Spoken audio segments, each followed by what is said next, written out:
June 5, 2004, araw na di malilimutan. Sa harap ng Diyos tayo'y nangakong magmamahalan. Magkahawak ang ating kamay, puno ng pangarap. Hindi man alam ang bukas, basta't ikaw ang katapat. Mula noon hanggang ngayon, marami nang pinagdaanan.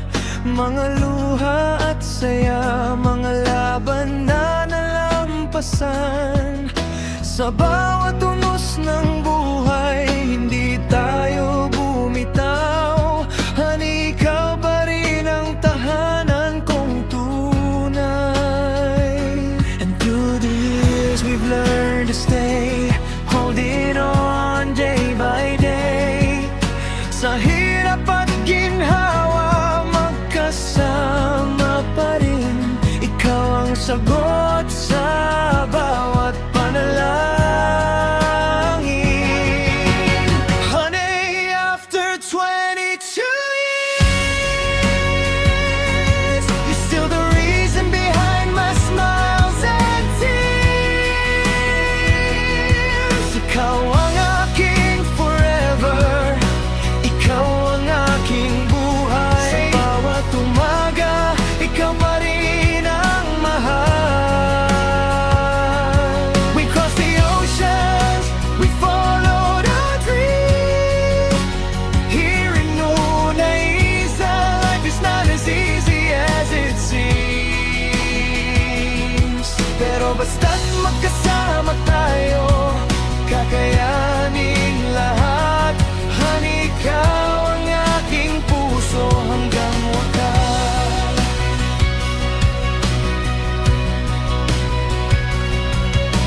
Ngayon ay may tatlo na tayong mga anak. Isang lalaki at dalawang babae, biyayang ganap. Sila ang bunga ng pagmamahal nating dalawa. Mga dahilan kung bakit lalo tayong tumitibay pa.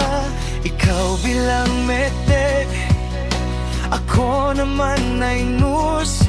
Magkahawak pa rin kahit malayo sa homeland first. Sa Saudi Arabia, tayo'y patuloy na lumalaban para sa pamilya nating pinakamamahal. Every sacrifice, every sleepless night, God has guided us with His light. At sa bawat tagumpay na ating natatamo, honey, ikaw ang kasama ko. Honey, after 22 years, you're still the reason behind my smiles and tears. Ikaw ang aking forever, ikaw ang aking buhay. Sa bawat umaga, ikaw pa rin ang mahal.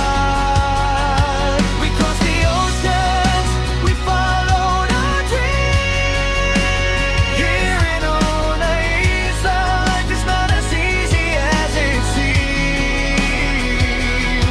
Pero basta't magkasama tayo, kakayanin lahat. Honey, ikaw ang aking puso hanggang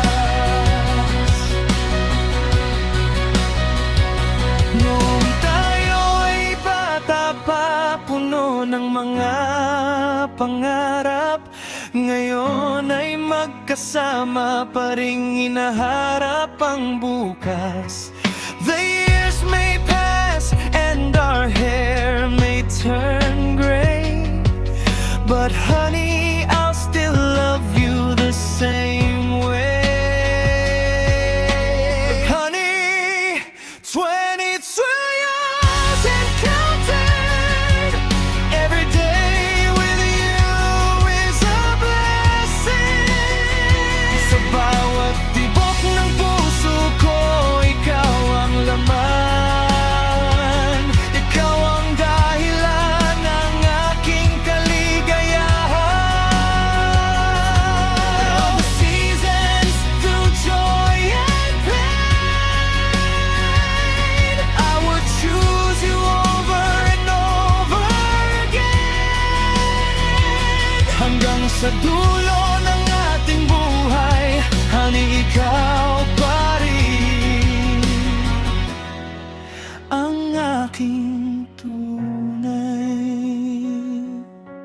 2005, 2004 nagsimula ang ating kwento.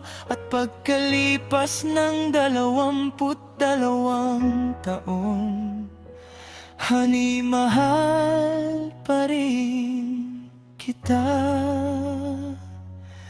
ng buong buo.